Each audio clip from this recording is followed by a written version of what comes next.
이번 시간에는 법률행위 부관입니다. 306페이지예요. 법률행위 부관의 부관이란 것은 당의 법률행위의 효과를 제한하기 위해서 장래의 어떤 사실에다가 의존시켜 놓는 그러한 모든 것을 우리는 부관이라 그래요. 결국은 부관이라는 것은 법률행위의 효력 발생이나 소멸을 제한하는 그러한 작용을 하는 그러한 내용이죠. 그래서 당사자가 임의적으로 법률행위 할 때 붙인 것을 우리는 부관이라 합니다. 우리 민법 총칙에서는요, 그러한 법령의 효력을 제한하기 위해서 붙이는 것을 우리는 기한과 조건과 기한, 이 두 가지를 인정하고 있어요. 그래서 조건과 기한을 당사자가 계약할 당시에, 즉 법령이 할 당시에 임의적으로 부과한 경우를 말한다. 이렇게 하시면 돼요. 자, 먼저 조건을 보죠. 자, 조건이라는 것은 첫 번째 어떤 의미냐라는 걸 알아두셔야겠죠. 조건이란 당의 법률행위 효력에 관해서요,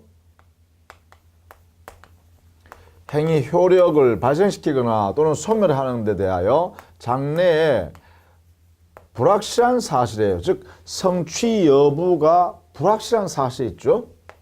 장래의 불확실한 이 사실에 의존시켜서 이 효력을 발생시키거나 소멸한다. 이렇게 의존시켜 놓은 것을 우리는 조건이라 그래요. 그래서 조건의 가장 중요한 것은 효력의 제한. 이 제한하는 모습이 발생에 관한 것이거나 아니면 또는 소멸에 관한 것을 이렇게 장래의 불확실한 사실에 의존시켜 놓은 것을 말한다. 이런 이야기예요. 그런 것은 모두 조건이라고 합니다. 이런 것을 법령이 당시에 임의로 불가해야죠. 임의로. 임의적으로 부과한 것. 이렇게요. 이것을 우리는 조건이라고 한다. 이렇게 먼저 해놔야겠습니다. 따라서 조심해야 될 게 뭐냐면 법률행위의 성립에 관하여 라고 하면 틀린다는 것입니다. 그렇죠? 그러니까 효력 발생이나 또는 효력의 소멸에 관해서 이렇게 붙여야 되지 성립에 관하여 붙였다 이러면 틀리는 거죠. 또 장래의 사실은 장래의 사실인데 성취 여부가 불확실해야만 됩니다. 그 사실이요. 이 불확실하다는 건 객관적으로 불확실하다는 거죠. 이렇게 그런 것을 우리는 조건이라 그래요. 그럼 이러한 조건은 어떤 것이 있는가? 종류 유형을 보면 이 중에서 가장 중요한 것이요, 정지 조건이라는 조건하고 해제 조건이라는 조건이 가장 중요합니다. 이게요, 정지 조건이라는 것은 이 장래의 불확실한 사실이 성취가 된다면, 장래에 갔어요. 성취가 된다면 그때 그 법령의 효력이 발생한다라고 붙였을 때 그걸 정지조건이라고 그래요. 정지조건. 예컨대 거기에 우리 교재 307페이지에 보시면 이런 내용이 있죠. 장래에 그 국가재산이 불화될 것을 전제로 해서 뭐 매매 계약을 하겠다. 이러면 장래에 그 국가재산이 그 개인에게 소유권이 넘어간단 말이죠. 넘겨준다는 거죠. 국가가. 이 넘겨주는 불화행위가 있을지 없을지는 장래 가봐야 알아요. 그죠? 국가가 소유권 넘겨줄지 안 줄지 모르잖아요. 다만 그것이 만약에 넘겨줘서 그 매도하기로 하는 사람이 소유권을 취득한다면 매수인 나한테 넘겨줄게, 팔게 이렇게 했을 때 이 불화 조건의 매매 계약은 정지조건부다 이런 이야기죠. 또 주무관청의 허가 처분을 조건으로 해서 사찰 재산을 처분한다. 이렇게 할 때 이게 뭐냐면 주무관청에 처분에 대한 허락을 할 건지, 즉 허가를 해줄지 안 해줄지는 장래에 가서 진짜 신청해봐야 알아요. 그러니까 그 내용이 불확실하죠. 이러한 불확실한 사실이 있을 때 그것이 성취되면 사찰 재산을 처분하겠다라고 한다면 이것도 역시 정지조건부 매매라고 할 수 있겠죠. 이런 식으로 정지조건이라고 한다. 그러니까 장래에 불확실한 이 사실이 성취가 된다면 효력이 발생하는 것으로 조건을 붙이는 것을 우리는 정지조건이라고 한다.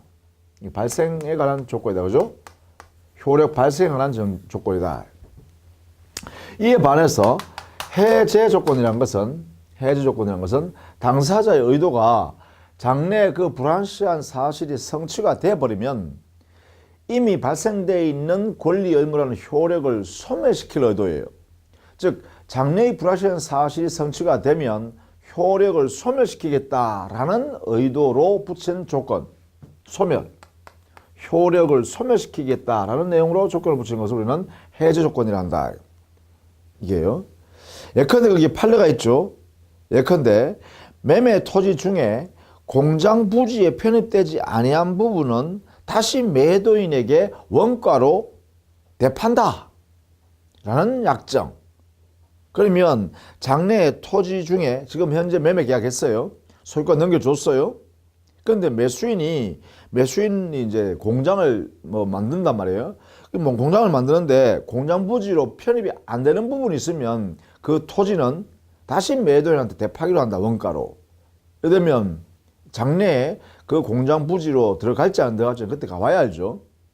그런데 만약에 들어간다는 사실이 들어왔으면 소유권은 영원히 매수인이 취득하지만, 만약에 그 공장 부지로 들어가지 않는다는 토지가 있으면 그 부분은 어떻게 돼요? 원가로 다시 매도인한테 돌려주는 거죠. 파는 거죠. 되파는 거죠. 이것이 바로 뭐예요? 해제 조건부다. 의미가요. 이렇게 정리하고 있죠. 그래서 정지조건, 해제조건, 이 당사자 의도가 효력을 발생할 의도가 있으면 정지조건이라고 그러고요. 당사자 의도가 효력을 소멸시켜버릴 의도가 있으면 해제조건이다. 이렇게 표현하는 거예요. 자, 그 다음에 적극조건, 소극조건은요, 외계 현상의 변화가 생기는 것을 전제로 하면, 그런 것을 내용으로 조건을 삼았으면 적극조건이라고 그러고요. 외계의 현상이 변화되지 않는 것을 내용으로 하는 그러한 조건이면 소극조건이라고 그래요. 자, 오늘 비가 안 오는데 내일 비가 온다면 이라고 하면서 조건을 붙였으면 이거는 적극조건이 되겠죠. 그죠? 또 내일 눈이 오지 않는데, 지금 현재 눈이 오지 않는데 내일 눈이 온다면 이렇게 하면요, 외계의 자연현상이 변화되는 거죠. 이런 경우를 조건을 붙였으면 이것도 뭐다? 적극조건이다. 이렇게 하는 거죠. 자, 그 다음에 수위 조건과 비수위 조건이라는 게 있어요. 자, 이것도 역시 개념을 좀 알아두셔야 됩니다. 개념 때문에 처음 보는 개념이니까 이러면 좀 알아두실 필요가 있다. 수위 조건, 이건 무슨 뜻이냐면 일방의 의사에 따라서 조건 성취 여부가 정해지는 그러한 조건을 수위 조건이라고 해요. 어느 일방의 의사에 따라서 조건 성취 여부가 정해지는 것. 그런데 비수위 조건은 어느 일방의 의사에 의해서 조건 성취 여부가 정해지지 않는 것. 이런 내용이에요. 그러면 수위 조건은 어떤 거냐 하면 내가 제주도에 놀러 간다면 한라봉 한 박스를 내가 당신한테 사다 증여하겠다. 뭐 이렇게. 그러면 그 당사자 의사의 결정에 의해서 제주도 여행할지 안 할지 정해지는 거죠. 그것이 수위 조건이란 거예요. 이렇게 해석합니다. 이 수위 조건에는 다시요, 순수 수위 조건이라는 게 있고 또 단순 수위 조건이라는 게 있어요. 두 가지 형태가 있다는 거예요. 자, 여기에 순수 수위 조건이라는 것은 내 마음이 움직이면 내 재산 중에 토지 소유권을 내가 너한테 넘겨줄게. 이렇게 약속할 때예요. 내 마음이 움직이면, 이것이 이제 조건인데 움직일지 안 움직일지 봐야 되니까 조건은 조건인데, 근데 문제는 이러한 완전히 그 개인의 일방의 의사에 좌우될 수 있는 그러한 내용이 되어버리면 그것은 내용이 불완전하죠. 그 사람의 마음이 움직일지 안 움직일지 객관화 시킬 수도 없죠. 그러니까 이때는요, 순수 수위 조건이나 이런 형태로 붙여버리면 이것은 무효로 취급합니다. 이렇게요. 순수 수위 조건은 무효 취급해요. 그 법률 자체를. 아예. 왜냐? 법률 관계가 너무나 불분명하고 불명확하고 불안전적인 그러한 내용이기 때문에 이때는 법 효과를 줄 수가 없다는 것입니다. 이게 원칙적인 모습이네요. 내 마음이 움직이면 내 노트북 컴퓨터 내가 다 줄게. 너한테 줄게. 그러면 그 마음이 움직일지 안 움직일지는 알 수가 없다는 거죠. 그런 것을 우리는 순수 수위 조건이라 그래요. 그런데 단순 수위 조건은 예컨대 내가 유럽으로 여행한다면 내가 스위스 시계 하나 사가지고 내가 10만 불짜리 하나 사다 줄게. 뭐 이런 거예요. 약속했다고 합시다. 이럴 때는 자, 그 사람의 마음에 의하여 마음 결정, 의사에 따라서 여행 갈지 안 갈지를 정해지겠죠. 그래서 수의 조건은 수의 조건입니다. 다만 그 수의 조건이 객관화될 수 있죠.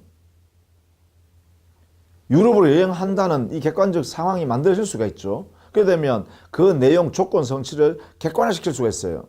그런 면에서 보면 의사에 일방적으로 그 조건 성취 여부가 정해진다는 면에서는 같은데, 그러나 그 내용이 객관화될 수 있다라는 면에서 보면 이것을 우리는 단순 수의 조건을 하고 이것은 유효하다 이렇게 합니다. 그래서 단순 수의 조건이라 하고 그 단순 수의 조건에 붙어있는 법률행위는 유효한 법률행위다 이렇게 하는 거죠. 자, 이 부분을 조심해서 알아두시겠습니다. 그 다음 비수의 조건이라는 것은 어느 일방의 의사에 의존하지 않는 조건이란 거죠. 그래서 보통 일반적으로 우리가 조건할 때는 이것을 주로 말합니다. 이게요. 예를 들면 우연히 성취 여부가 정해지는 것, 내일 비가 온다면 뭐 이런 거라든지, 뭐 아니면 내일 지진이 친다면 뭐 이런 거라든지, 그렇죠? 그런 형태가 되겠죠. 또 혼성 조건이라는 요게 있어요. 그러니까 여기는 한 사람의 의사에 좌우되지 않는 것 중에 여기에 혼성 조건이라는 의미를 잘 알아두십시오. 혼성 조건은 어느 일방의 의사에 따라서 조건 성취 여부가 정해지는 게 아니라 다른 사람의 의사도 거기에 동참을 해줘야만 조건이 성취될 수 있는 것을 우리는 혼성 조건이라고 해요. 예를 들면 거기 예를 들어놨네요. 당신이 A녀와 혼인한다면 내가 너한테 사무실 하나를 내가 공짜로 사용할 수 있도록 해주겠다. 이렇게 약속했단 거예요. 그렇다면 그 상대방하고 A녀의 동의, 혼인하기로 하는 동의가 있어야 되죠. 그러면 이 당사자, 상대방만 의사에 따라서 정할 수 있는 것이 아니라 A녀의 의사에도 이게 동참해줘야 된다는 것이죠. 이걸 우리는 혼성 조건이라고 합니다. 이렇게. 물론 이것도 유효입니다. 유효예요. 따라서 여기에 무효가 되는 것은 바로 순수, 수의 조건의 경우는 무효가 됩니다. 그죠? 요걸 좀 조심해야겠다. 뭐 이렇게 되겠네요. 자, 그 다음에 우리가 309페이지 가면 가장 조건이 있죠. 이 가장 조건이란 것은요, 이름은 조건이라고 이름을 붙여놨지만 사실은 조건이 아닌 것, 이런 이야기죠. 가장 조건. 말 그대로 조건이 가짜라는 거죠. 가짜. 가짜인 조건, 이런 뜻입니다. 예컨대 여기는 한 4가지를 들 수 있죠. 법정 조건. 자, 이 법정 조건이라는 것은 법에 이렇게 해야 된다면 이러한 법률 효과가 발생한다라고 민법에 많은 규정들이 이렇게 돼 있어요. 이때 민법에 여러 가지 요건 정해놓은 사실들 있죠. 이거는 뭐냐? 바로 법률 요건이죠. 대부분 법정 조건이라는 것은 성격상 법률 요건에 되는 경우가 많습니다. 법률 요건. 이러한 요건을 갖추면 법 효과가 이렇게 발생한다라고 할 때 이런 것은 우리는 법정 조건이라 하지만 사실은 법률 요건에 해당되는 것에 불과하다. 그래서 조건이 아니라는 것이죠. 이게. 자, 그 다음에 기성조건. 기성조건이라는 것은 당사자가 조건을 붙일 때 이미 그 조건이 성취가 돼 있어요.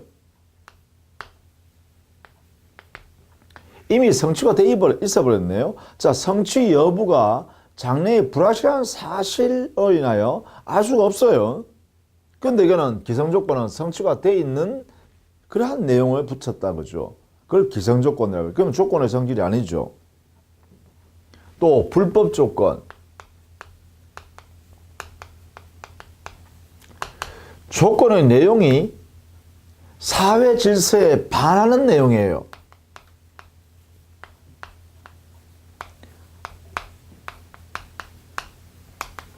사회 질서에 반하는 내용을 조건으로 하고 있어요. 이렇게 되면 아예요. 이 조건부 법률 행위는 이렇게 조건을 붙인 법령이 이렇게 행위는 아예 이 전체가 무효가 돼요. 이렇게요.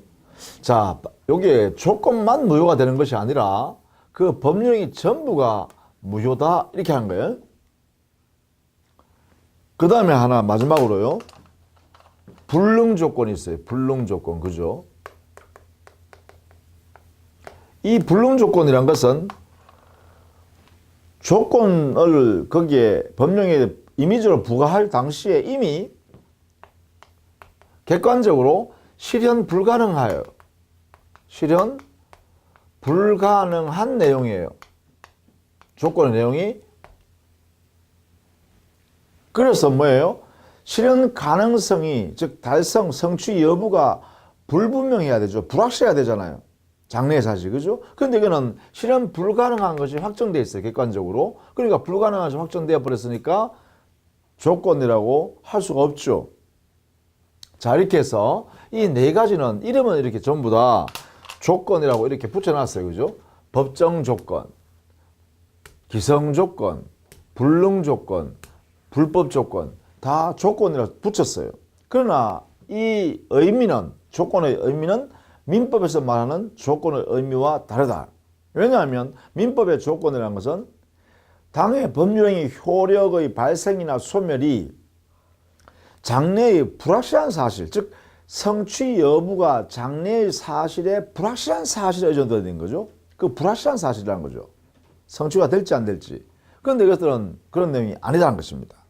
그래서 인정되지 않는다 이렇게 되겠죠. 자, 이 중에 말입니다.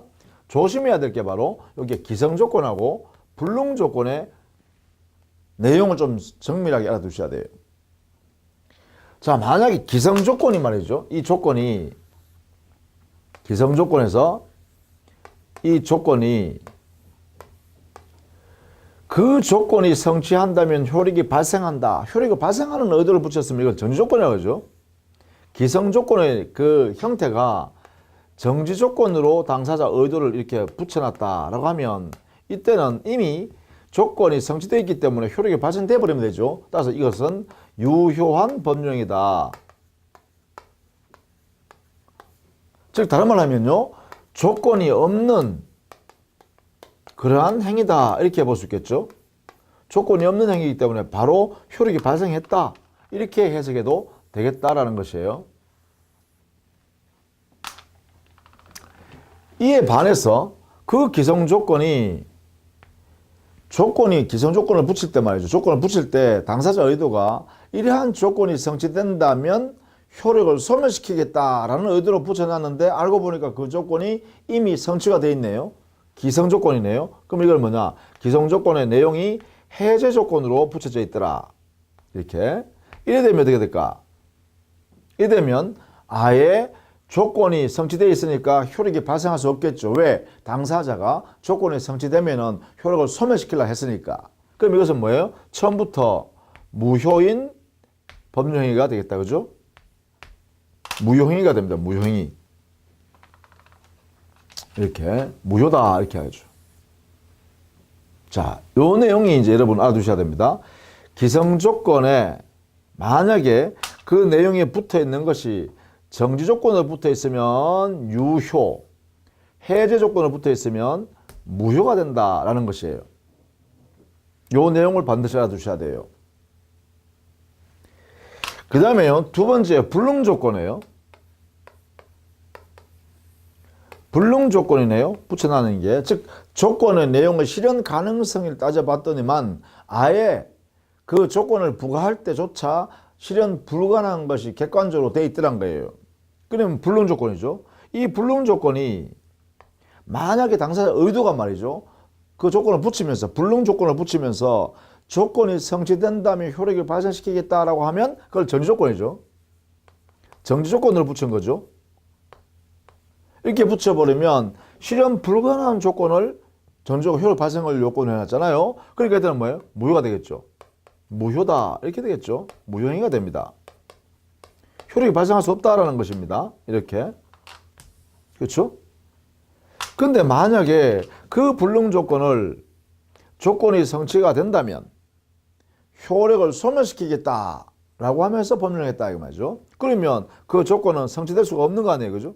즉 해제 조건으로 조건을 발생시키면 성취가 되면 효력을 소멸시키려고 했는데 아예 그 조건은 성취가 될 수 없잖아요. 그럼 이것도 뭐예요? 영원히 유효한 법령이다. 이렇게 해서 조건이 없는 법령이 되겠죠? 이렇게 되겠죠? 이렇게. 그래서 유효한 행위가 됩니다. 이렇게. 그래서 여기도 마찬가지입니다. 여기 보면 불능 조건으로 조건이 붙어 있을 때 그 불능 조건이 정지 조건으로 붙었다면, 그렇죠? 그때는 무효가 돼버리고요. 해제 조건으로 붙었다면 그때는 유효한 법령으로서 조건 없는 법령이다. 이렇게 해석해야 돼요. 자, 이 부분을 여러분이 꼭 알아두셔야겠다. 기성조건과 불능조건 요 두 가지를 반드시 이렇게 전조건, 해제조건을 각각 붙였을 때 법효과를 어떻게 부여하는지 요 내용을 우리는 310페이지에 거기에 표를 만들어서 넣어놨습니다. 기성조건에 정지조건에 붙어있으면 조건 없는 법령에서 유효가 된다라는 것이고, 기성조건에 해제조건에 붙어있으면 당해 법령에는 무효인 법령이다. 이렇게 되는 것이죠. 그 다음 불능조건에 정지조건에 붙었을 때는 법령이가 무효가 되지만 해제조건에 붙었을 때는 유효한 법령이 된다. 이렇게요. 그렇죠. 야, 요 내용을 꼭 알아두셔야 되는데 이것을 이렇게 할 수도 있죠. 뭐 그냥 간단하게 수학 공식처럼요. 기성조건은 조건이 성취되어 있으니까 플러스 요건, 효력이 발생할 수 있는 요건이란 거예요. 불능조건은 조건이 성취될 수 없는 거니까 그러면 이걸 마이너스 요건, 효력이 발생할 수 없는 거니까 이렇게 하는 거죠. 자, 그 다음에 정지조건도 보면 정지조건의 의미는 효력이 발생한다는 것을 내용을 하잖아요. 그러면 플러스 요건. 해제조건은 뭐예요? 조건이 성취되면 효력을 발생시키는 게 아니라 소멸시켜버리는 거죠. 그러니까 이건 마이너스 요건. 그럼 이것도 플러스 요건, 이것도 마이너스 요건. 이렇게 하면 되겠죠. 그런 다음에 자, 이것을 곱해보는 거예요. 이렇게. 이렇게 각각 곱해보는 거예요. 이렇게. 곱해보면 기성조건과 정지조건을 곱하면 플러스와 플러스를 곱하니까 플러스 나오죠. 플러스니까 효력이 발생하는 요건이 완성됐다. 그죠? 그래서 유효. 유효한 법령에는 조건이 없는 법령에서 바로 효력이 발생한다 이 말이죠. 그런데 플러스와 마이너스를 곱하면 마이너스가 되죠. 마이너스 되니까 무효. 마이너스는 효력이 발생하지 않는다는 내용이니까 무효. 불능조건 마이너스와 정지조건 플러스를 곱하면 마이너스가 되죠. 마이너스니까 무효. 마이너스와 마이너스를 곱하니까 플러스가 되죠. 플러스는 유효죠. 유효한 법령이, 즉 효력이 발생할 수 있는 조건 없는 법령이다. 이렇게 되겠죠. 자, 이렇게라도 공부해서 외워야 됩니다. 그래서 시험 문제는 이런 것이 나오니까 꼭 알아두셔야겠어요. 그죠? 이렇게. 자, 그 다음에 조건을 붙일 수 없는 법령이 있어요. 이 조건에 친하지 않는 법령이다. 이렇게 표현하는데 공익상 허용되지 않는 것은 가족법상의 행위는 그 법률관계가 객관적이고 명확하고 확정돼야 되죠. 불명하고 불확실한 내용이 조건을 붙여가지고 가족관계 집어넣으면 안 되겠죠. 그래서 가족법상의 행위는 조건을 붙일 수 없다. 혼인하면서 조건 붙일 수 없다는 거죠. 또 엄수표 행위 같은 것은 그 유통성이 객관화돼야 되잖아요. 그래야 안정적으로 유통이 되겠죠. 왜냐하면 거기에 조건이나 기한을 붙여버리면 엄수표 행위에 특히 조건을 붙여버리면 불분명하고 불명한 내용, 불완전한 내용이 들어가 버리죠. 불확실한 내용이. 그러면 그 엄을 받지 않습니다.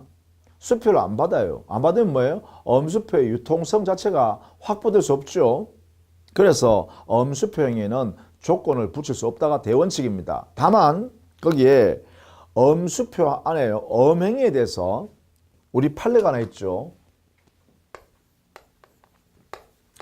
엄행위 중에 엄을 발행한다든가 이런 행위를 엄행위라고 그래요. 엄을 발행한다, 배서한다, 배서교부한다 뭐 이런 것들을 엄행위라고 그러죠. 엄행위. 자, 그런데 이 엄행위 중에요. 엄에다가 보증하는 경우요. 엄면에다가 내가 보증한다. 이 엄금에 대해서는 내가 보증 쓰겠다라고 보증인이 사인했어요. 그러면 엄 보증하는 행위는요.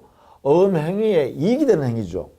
그러면 엄을 받는 사람한테는 더 강력한 내용을 주는 거죠. 그래서 이때는요. 엄 보증은 요 행위, 엄 보증을 쓰는 이 행위는 어음을 가지고 있는 상대방에게 보다 더 이익이 되고 더 강화시켜주는 그러한 내용의 행위예요. 그렇기 때문에 이것은 어음 발행 행위와 다르게 조건을 붙여도 된다 이렇게 했어요. 이것을 허용한다라는 판례입니다. 이렇게 어음 보증 행위에는 조건을 붙일 수 있다 이렇게 해요. 그러나 어음을 발행하는 행위, 어음 발행 행위에는 조건을 붙일 수 없습니다. 절대로. 그러나 어음 보증 행위 할 때는 이거는 별도로 그 어음을 수취하고 있는 가지고 있는 사람한테 보다 더 이익이 되는 행위를 해주는 행위이기 때문에 조건을 붙여도 무방하다 이렇게 했어요. 그래서 어음 보증에는 조건을 붙일 수 있다라는 판례가 있어요. 이건 하나 알아두셔야겠죠. 그 다음에 사익상 불허 했는데 이 사익상 불허는 뭐냐면 우리가 단독행위를 하게 되면 법률행위 중에서 단독행위, 이 단독행위는 일방적으로 의사표시 한계에서 이루어지죠. 의사표시 한계에서. 그러면 의사표시 한 사람 하는 이 사람 입장에서는 그 효력 발생을 자기 마음대로 만들 수 있겠죠. 그러나 상대방한테는 불리하죠. 이것은 상대방에게는 이익을 해칠 수 있습니다. 그렇기 때문에 단독행위는 법정주의라고 했잖아요. 법에 정해져 있는 대로 단독행위를 인정한다. 그러다 보니까 단독행위에서는 상대방의 이익을 저해할 수 있기 때문에 또는 상대방의 불이익한 내용이 될 수 있기 때문에 이 단독행위는요 법에 정해져 있는 대로 해야 되기 때문에 여기는 마음대로 조건을 붙일 수가 없다 이 말입니다. 상대방에게 불이익을 초래할 수 있기 때문에 그렇습니다. 조건을 붙이면 또 더욱 상대방의 불이익을 초래할 수 있겠죠. 불완전한 내용을 집어넣으니까. 그래서 단독행위에는 조건이 친하지 않다. 이렇게 되는 거예요. 그 단독행위 자체가 이 단독행위 자체가 상대방에게 이익이 되는 그러한 행위다라고 하면 그때는 이런 경우라면 여기에 조건을 붙여도 된다. 이렇게 되는 거예요. 따라서 상대방의 이익을 해치는 그러한 내용의 단독행위는 원칙적으로 조건을 붙일 수 없습니다. 그러나 상대방에게 이익을 주는 단독행위라면 붙일 수 있다는 거예요. 단독행위 성격이 이렇게 이럴 때는 조건을 붙일 수 있다. 자, 어떤 게 있냐 그러면 이런 게 있을 수 있죠. 예컨대 채권자가 채무자한테요. 너 채무자야, 너 채무 면제해 줄게 라는 거예요. 채무 면제 행위는 채권자의 단독행위예요. 채권자의 단독행위. 그러면 이 채무자인 상대방은 이익이 생기죠. 이럴 때는 여기에다가 뭘 붙일 수 있다. 조건을 채권자가 붙일 수 있다 이 말이죠. 이 가능하다 이런 이야기예요. 그래서 단독행위 이 내용도 조금 알아두시면 좋겠죠. 자, 그러면 만약에 조건을 붙일 수 없는 법령에다가 조건을 붙여버리면 어떻게 되냐. 그러면 무효입니다. 효력을 인정해 줄 수가 없다 이런 이야기죠. 자, 이렇게 해서 조건의 일반적인 의미와 종류 그리고 조건을 붙일 수 있는 경우 조건을 붙일 수 없는 경우 뭐 이런 걸 좀 살펴봤어요. 자, 그러면 조건부 법령을 했을 때 일반적으로 어떠한 내용이 있느냐 우리 민법 규정이에요. 자, 먼저 312페이지 보면 조건의 성취 또는 불성취로 의제되는 경우가 있습니다. 의제 간주해버리는 거죠. 성취된 걸로 간주하거나 불성취된 걸로 간주하는 제도입니다. 그것이 민법 150조에 규정을 두고 있다는 것이에요. 이것은요, 그 조건부 법률행위 관계에서 신의 측을 위반한 당사자를 제재하기 위해서요, 상대방을 보호하는 내용입니다. 그래서 뭐냐면, 조건을 성취로 의지하는 경우는 어떤 경우냐 하면, 자, 조건이 성취되면 불이익을 받을 사람이 신의 측에 위반된 행위를 해가지고 조건 성취를 방해했다라고 하면 이때는 그 상대방이 조건 성취되었음을 주장하면 그때 조건 성취된 걸로 간주해버립니다. 이때 상대방이 조건 성취를 주장할 수 있는 그 권리의 성격이 바로 형성권입니다. 그것이 바로 여러분 교재 동그라미 1번이죠. 312페이지예요. 자, 이때 그 형성권을 행사해야 성취가 된다. 그죠? 성취로 간주된다. 그리고 성취가 되는 시기는 어떻게 되냐라고 판례가 대답해 주죠. 당해 조건이 성취되는 시점은 언제입니까? 하면 그래요. 일단 먼저 상대방이 조건 성취되었다라고 주장하여 형성권을 행사해야 되고 행사하면 조건이 성취가 되는데 그 조건 성취되는 시점은 우리 법원이요 이렇게 해석하죠. 그 신식에 위반되는 행위가 없었더라면 신성식에 반하는 행위가 없었더라면 성취되었으리라고 인정되는 시점입니다. 그 추정되는 시점이죠. 그 시점을 조건이 성취된 시점이다 이렇게 하고 있습니다. 그 다음 반대로요. 조건의 불성취로 간주해버리는 경우가 있습니다. 조건 불성취됐다라고 간주해버리는 경우요. 예컨대 이것은 조건이 성취되면 이익을 볼 당사자가 신의 성실에 위반돼서 조건을 성취시켜버렸네요. 그러면 이때는 상대방은요. 조건 성취가 되지 않았다. 조건 불성취다 라고 주장할 수 있고 이 조건 불성취로 주장하면 조건은 성취되지 아니한 것으로 간주합니다. 이것도 역시 상대방에게 불성취를 주장할 수 있는 형성권을 주는 겁니다. 그 형성권을 주장하면 불성취로 간주합니다. 이렇게요. 자, 그런 내용이니까요. 여기에 성취, 불성취 의제란 것은 당해 조건의 성취나 불성취를 신의 측에 위반되어 이루어진 행위를 한 당사자를 제재하기 위해서 상대방이 성취를 주장하거나 불성취를 주장함으로써 즉 형성권을 행사함으로써 성취 또는 불성취로 의지하는 제도다. 이렇게 정리하시면 되겠죠. 자, 그러면 조건이요 성취되기 이전에는 그럼 어떤 법 효과가 발생하느냐 이런 문제가 있겠죠. 이때는요 이렇게 해석해야 돼요. 이 조건이 아직 성취 미정인 동안 이럴 때는요 자 조건부 권리로 나타나는 것이죠.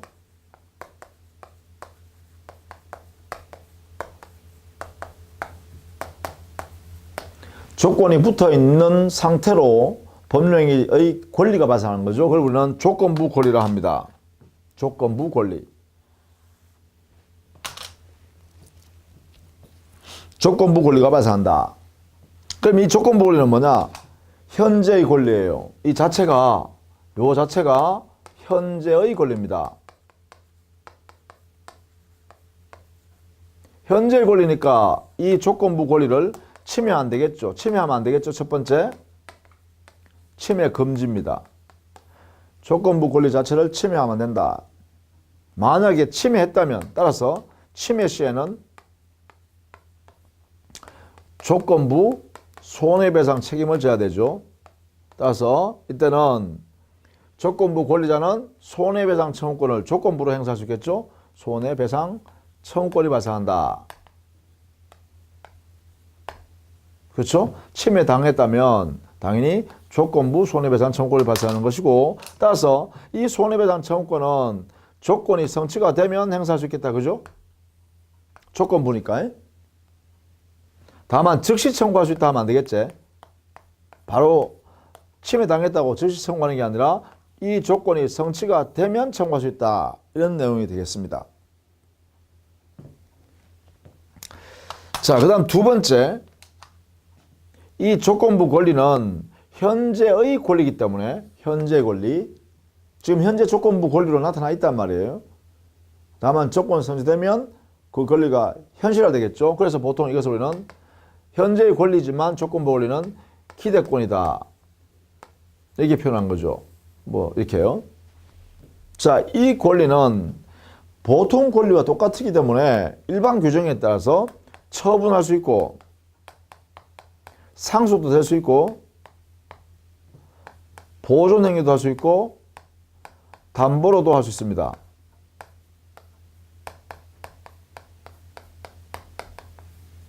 현재의 권리이기 때문에 그렇습니다.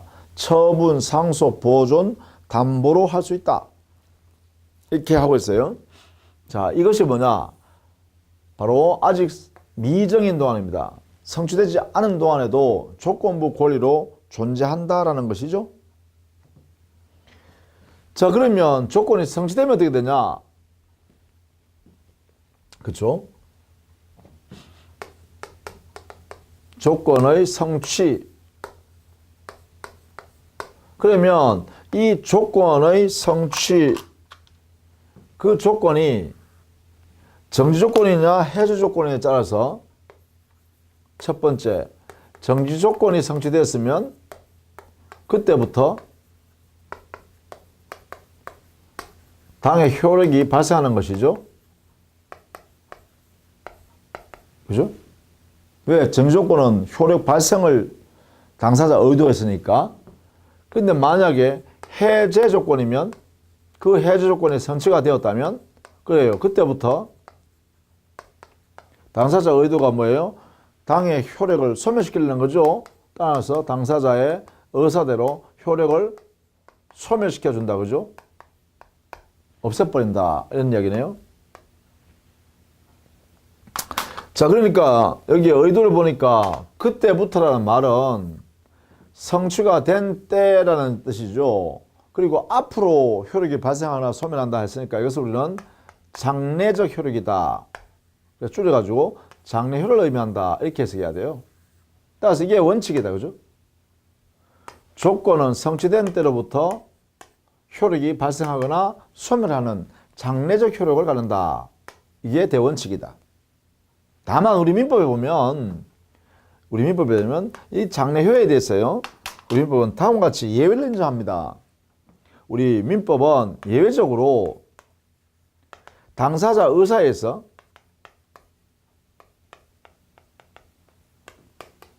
소급하는 내용으로 효력을 인정해 줄 수 있어요. 그래서 소급효를 당사자 의사에 따라서 인정할 수도 있다. 이렇게 되어 있죠. 인정 가능하다. 자, 그래서 이 부분을 꼭 알아두셔야 됩니다. 원칙은 장래적 효력이지만 당사자 의사에서 소급시킬 수도 있다. 이게 전조건의 가장 중요한 효력 파트예요.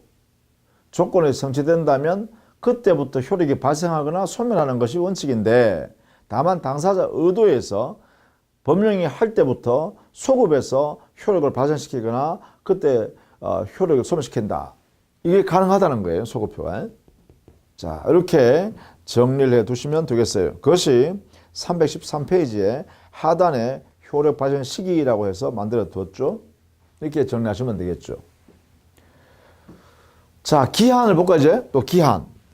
자, 기한은 다음 시간에 할게요. 다음 시간에 뭐냐면 이 기한과 조건을 기한 공부할 때는 조건과 비교하면서 차이점을 잘 이해해 두셔야 돼요.